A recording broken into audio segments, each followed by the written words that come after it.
Mike said to me one time, what's the best question you could ask somebody? I said, well, I guess why? Why did you do that? Why did you kill that person? And he said, wrong. He said, the best question you could ask somebody is because. The word because takes you much further. You killed that Mm. person because you get much more out of an interview that way.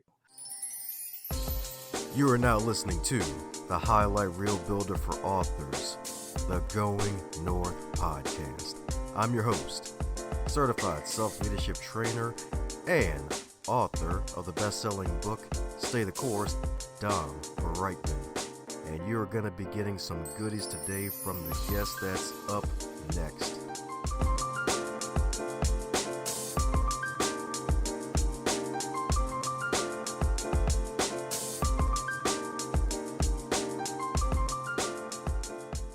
And today on the Super Special Awesome podcast, highlighting super special awesome humans, it's the Going North podcast, baby, the Going North podcast.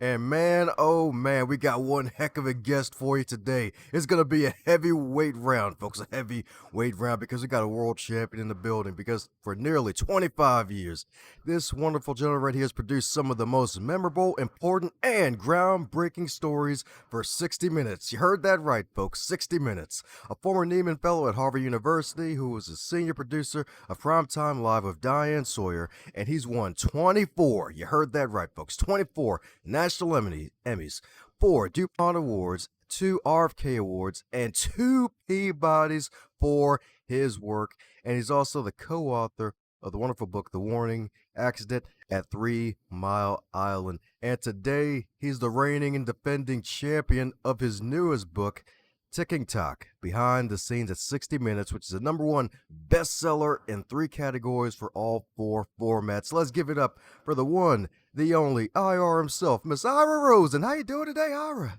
Hey, thanks so much for having me here. It's ticking clock.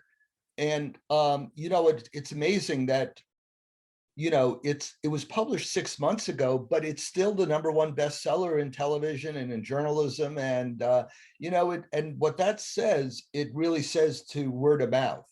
And you kind of discount word of mouth, but word of mouth actually matters. One person says, "Hey, I read it. I was at the golf course the other day, and some guy runs up to me in his golf cart and says, 'Hey, I just want to tell you something.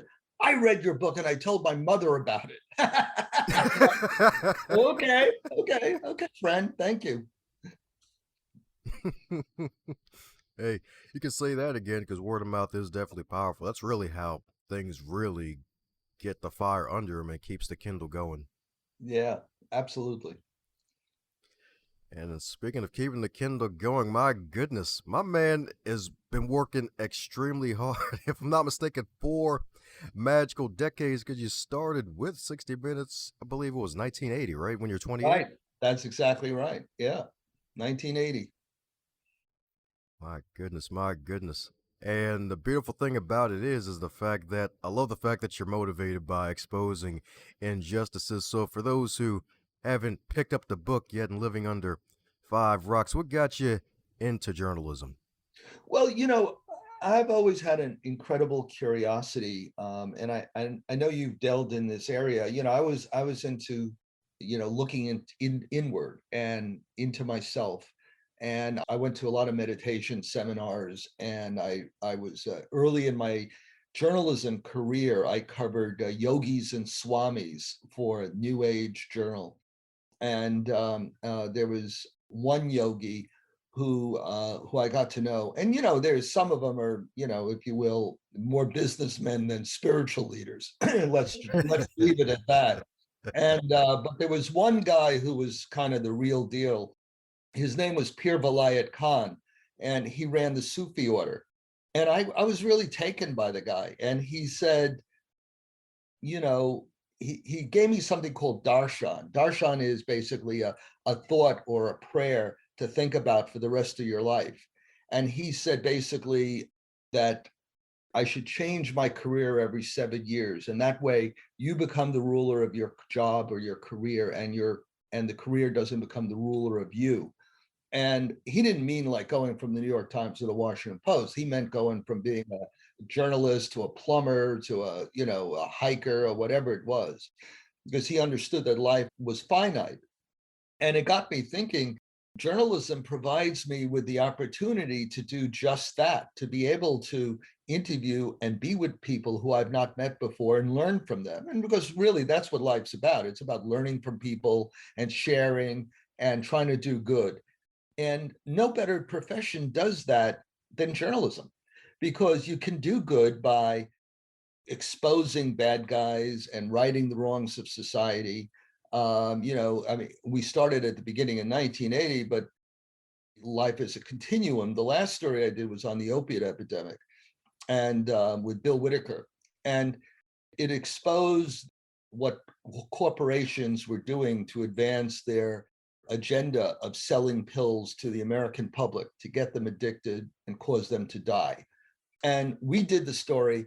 And if you tell a story in the right way, it really has an impact. It really causes people to stand up and literally shout at the screen like, I'm not going to take it anymore, from the famous movie.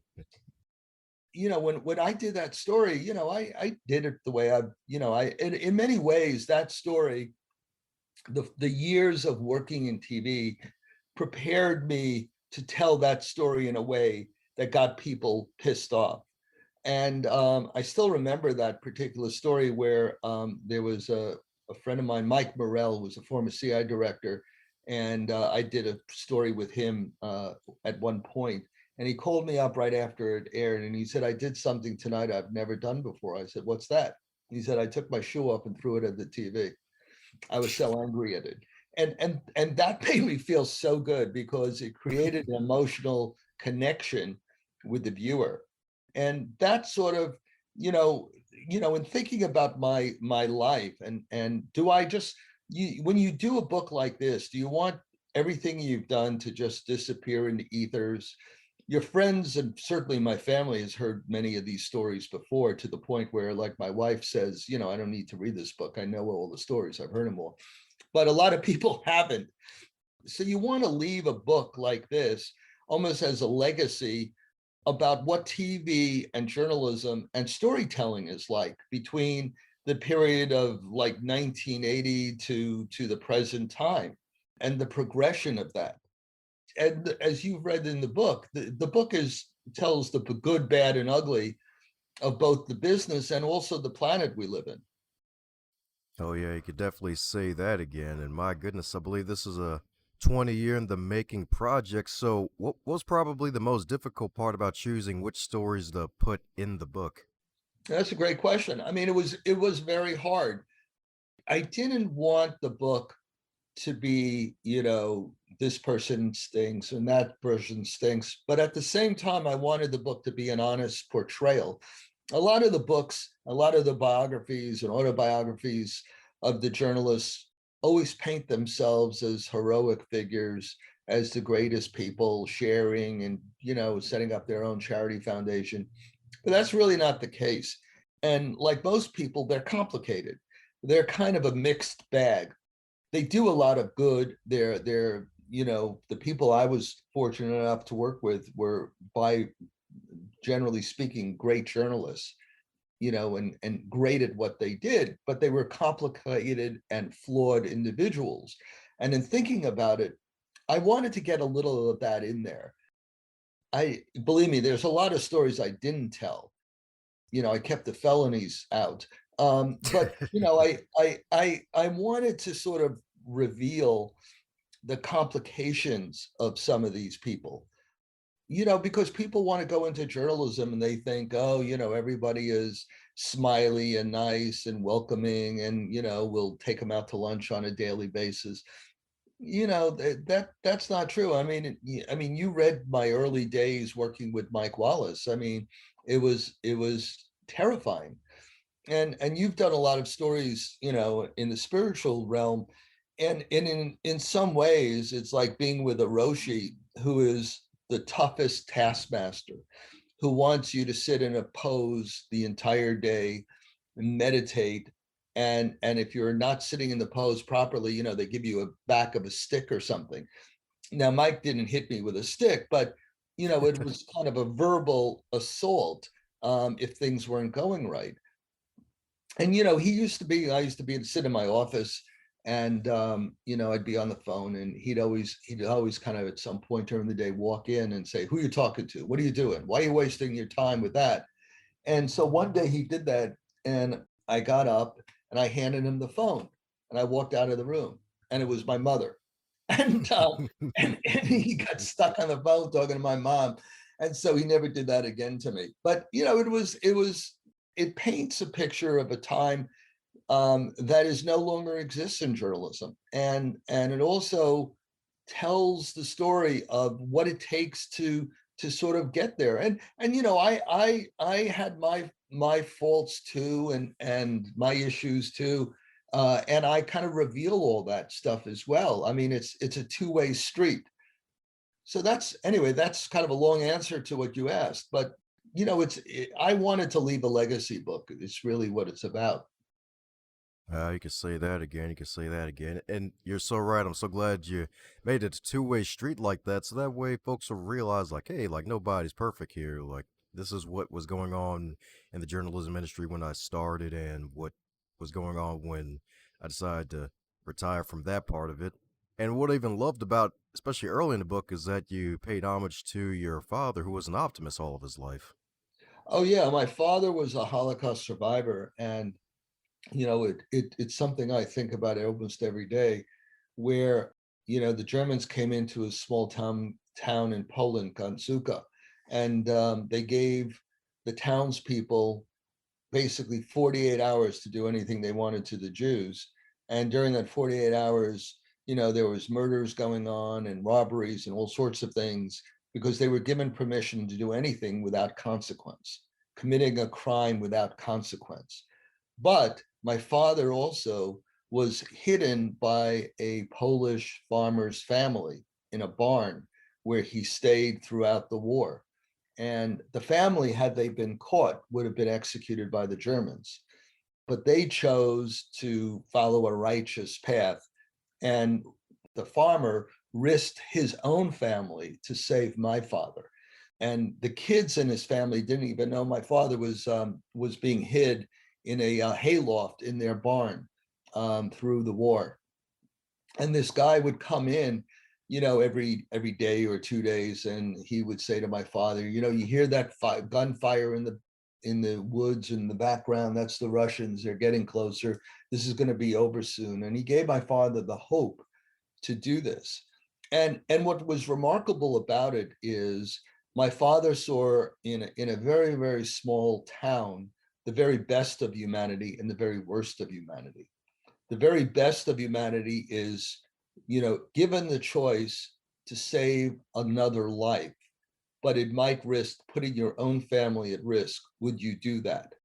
And the other part is, given the choice to commit a crime and knowing that you'll never get punished, would you do that? And it's kind of the bargain. It's like the devil and God meeting in one little small town in Poland and asking those questions and Mm. seeing how people react. And my father chose to look at the optimistic side of it. He chose to remember from the experience what the farmer did to save him. And he took that with him through his life, and he kind of passed that on to me. That's what I'm talking about right there. Indeed, that's what I'm talking about right there. And what's so beautiful about that is that you're able to take his wonderful example and all of your experience to mentor probably countless mentees and proteges over the years in journalism. So, any advice for aspiring journalists out there from your example? Yeah, I mean, the thing is, you know, some of this will sound very cliched, but respect your elders. I mean, I was very fortunate to, and still am, and because I keep in contact with them. I had great mentors. I studied with this great writer, Peter Moss, who wrote Serpico and Valachi papers. I'm still in touch with Cy Hirsch, the great investigative reporter who worked for the New York Times and exposed My Lai and domestic spying and many other stories. And you don't have to take take everything from them. Apprenticeships are a strange thing. You take and choose what you want from these individuals, and you learn from them. Peter, I write about this in the book Ticking Clock, where Peter would basically sit there, and I'd be out at his house in the Hamptons, and and he would be in the midst of a project, and he would talk for hours and hours about his work. And I always wondered how Peter could get any information from a person when he's doing all the talking. I mean, what kind of journalist is that? But soon I realized his brilliant technique, which was he would just have a conversation with these, sources, and they would soon at some point would forget that they're actually being interviewed. They would just get so into either listening to Peter or wanting to engage, and people feel like they have to fill up the dead air. And so Peter would get extraordinary stuff by just creating the air of conversation. And that's something I learned from Peter. From Cy Hirsch, I learned what hustle is about. And Cy would get up in the morning and get people, get sources as they're leaving their home at 6 in the morning or something, and try to interview them and talk to them. And when they get home at night at 8 or 9 o'clock at night, Cy would be on their front door waiting for them and trying to get them coming and going. And he'd do this day after day until they finally relented and told him something. And, so you take from each one of these people who I was lucky enough to sort of learn from little bits of it, and certainly in the book, I talk about, what I learned from Mike Wallace, and I was hired by him when I was 26. I was the youngest producer ever hired by 60 Minutes. And, he and Don Hewitt, who created 60 Minutes, took me under their wing. And, for some reason they liked me, and they would teach me. And Mike, for example, I mean, you do an interview show. Mike said to me one time, "What's the best question you could ask somebody?" I said, "Well, I guess why? Why did you do that? Why did you kill that person?" And he said, "Wrong." He said, "The best question you could ask somebody is because."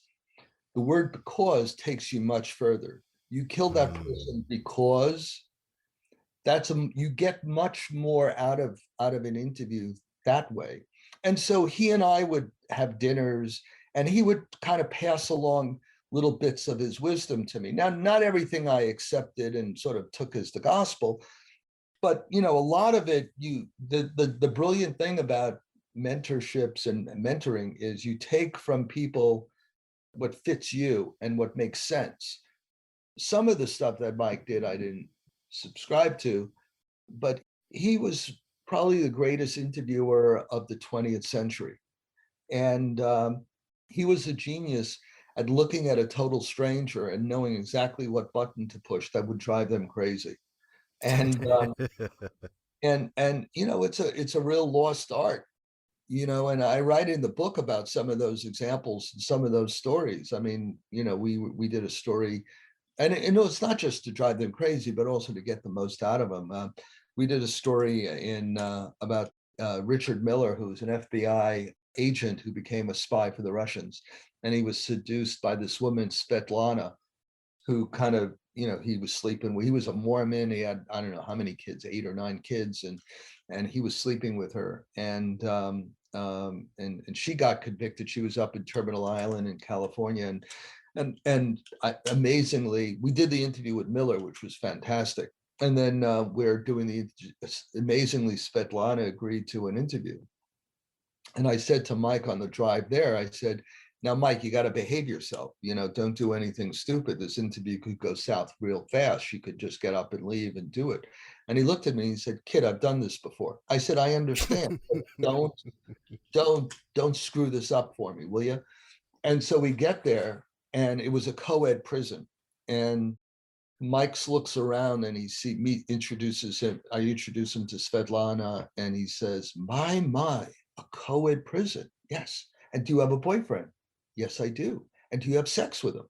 "Yes, I do." "You must show me where." And the two of them go off.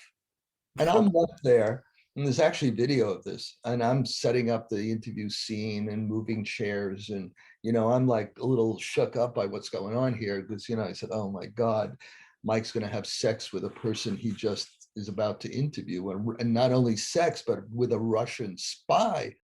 And so they get back, and the two of them are smoking cigarettes. And he says to her, I enjoyed that very much. And she says, well, I did too.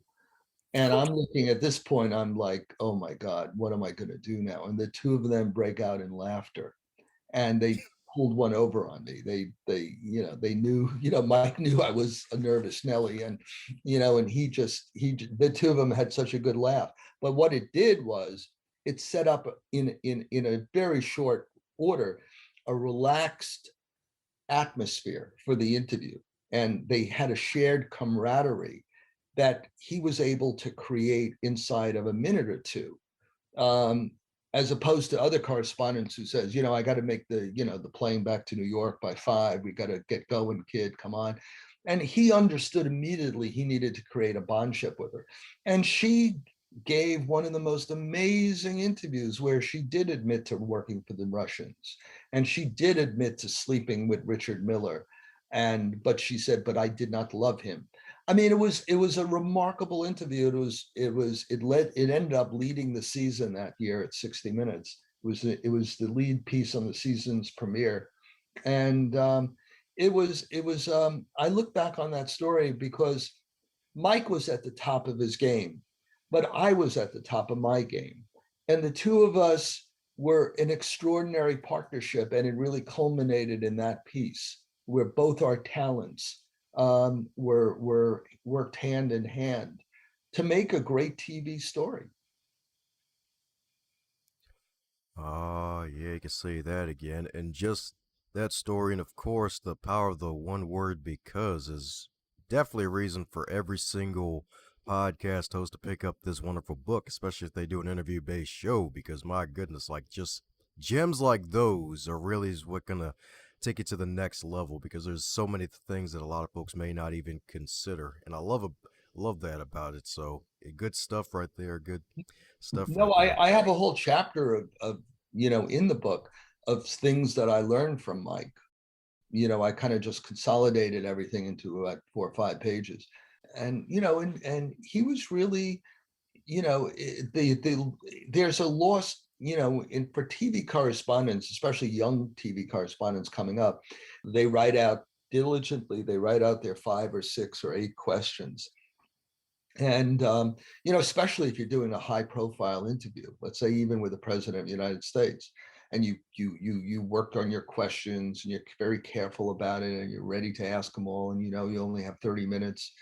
And what Mike's genius was, we did those questions, but then he kind of discarded them, and he let the conversation happen.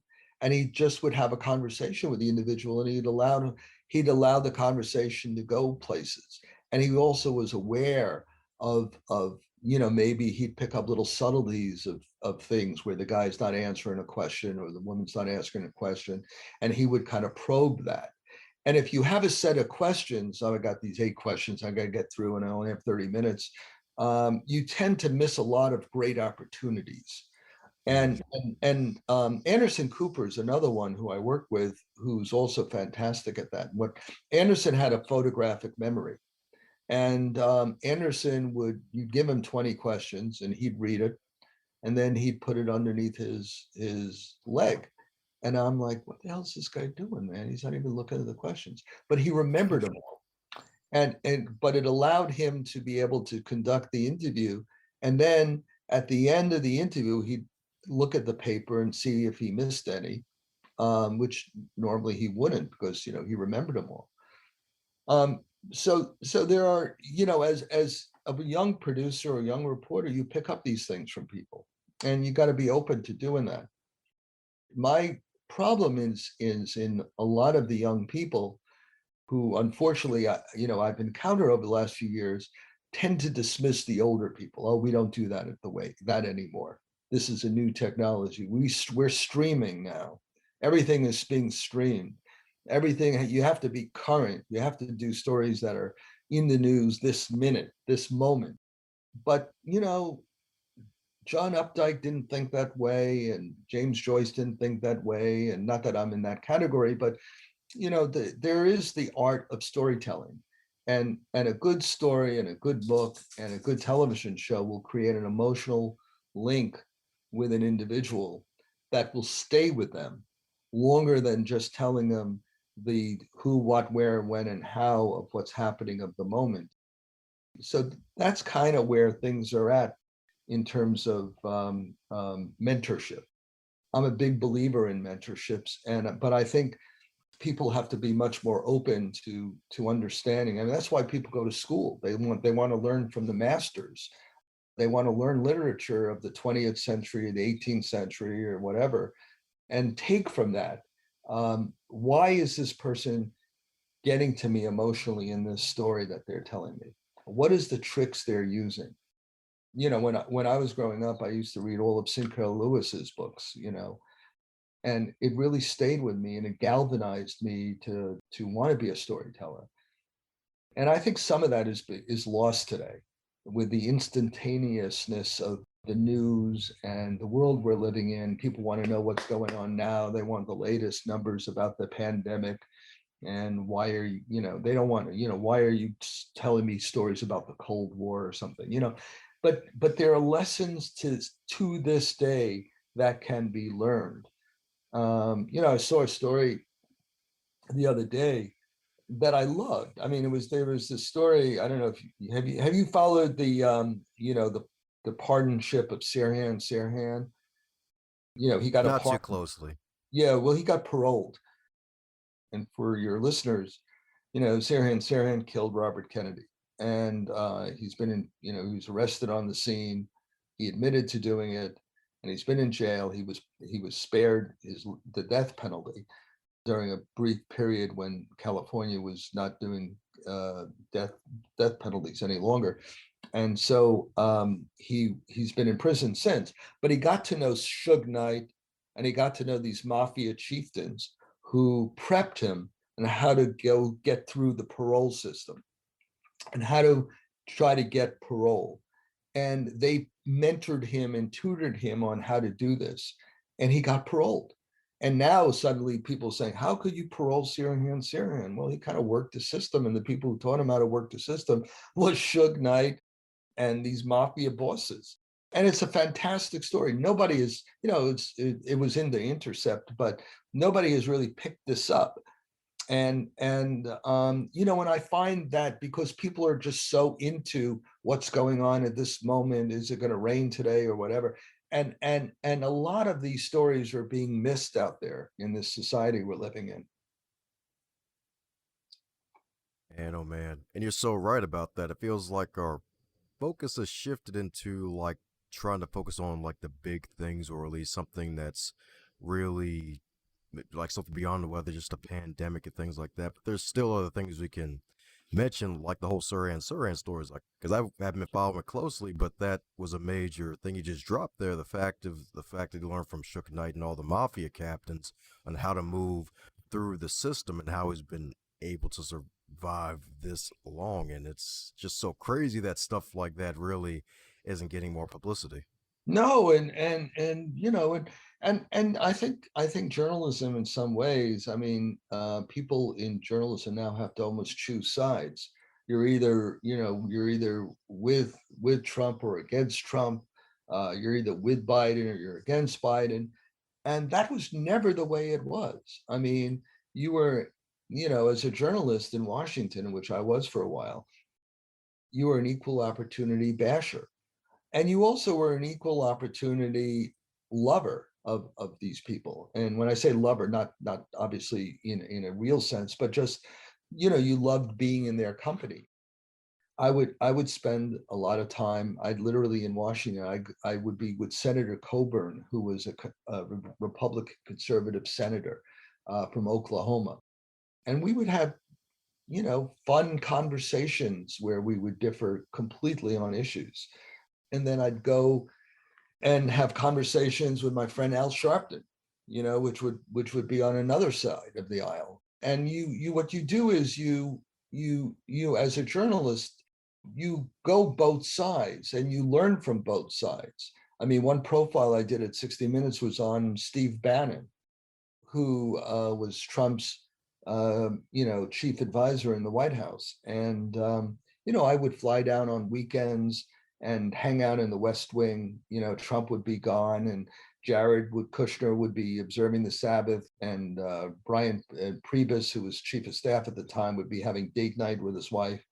And I would just sit there and we'd talk.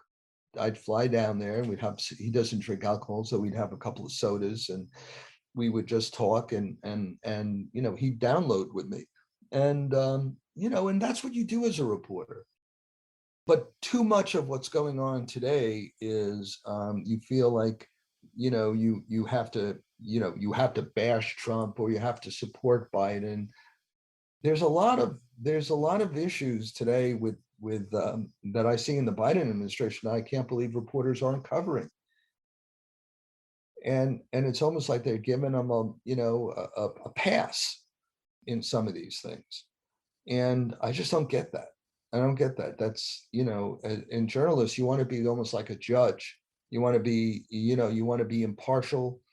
You want to be fair-minded, or like a baseball umpire. You want to be able to call balls and strikes the way you see them. And I don't see that anymore. Yeah, I could definitely say that again. It's really a shame too, because it really just limits what folks can truly receive out there, and really limits the truth that folks can really get if they're just protecting certain people. It's like, yeah, it's good to protect people, but also when it comes to journalism, still have to report the facts and get the truth out there. That's exactly right. Yes, sir, indeed. So, since this is far from your first rodeo on the guest side of the game on these podcasts, is there a question that you wish you would receive more often? Well, that's a good question that you just asked. I think, and again, without sounding too cliched, is what advice would I give to young people who want to go into this business? And that's a question that I think, is a fair question to ask someone like me who's been in it my entire career. And I think the answer is, because everybody wants to start off on top and everyone thinks they're smarter than you and all this stuff. And what the answer to it really is if you really want to be a journalist, you have to do it the way you would do, saying, hey, I want to be a Major League Baseball player. Well, you just don't start playing center field for the Yankees. You got to work your way through A ball. And I would advise journalists the same thing, which is if you really want to be a journalist, go out to a small town in America and cover something, or begin to, if you want to be a writer, you need to write. People forget that. And you need to write, and you need to get published, and you need to get rejected, and then you need to publish, or you need to write some more and get rejected some more until you begin to kind of get it. And there too much of people want to sort of have everything handed to them and stuff. And I think, again, that the best stories in the planet are out in middle America. I mean, I learned the most covering a small courthouse in Pontiac, Michigan, and becoming friends and having as sources FBI agents, the district attorney, criminals, cops, judges, bailiffs. I mean, and what you do is when you learn all this stuff, you're learning how to create sources. I mean, one, for example, and you also, when you make mistakes, a lot of people aren't seeing them. And you could also try things out. I mean, when I was in Pontiac, one of the things I did was cover the mafia. And there was one mafia capo who I wanted to try to get an interview with. And you can't just say, hi, I'm Ira Rosen with the Pontiac Press, Oakland County Press.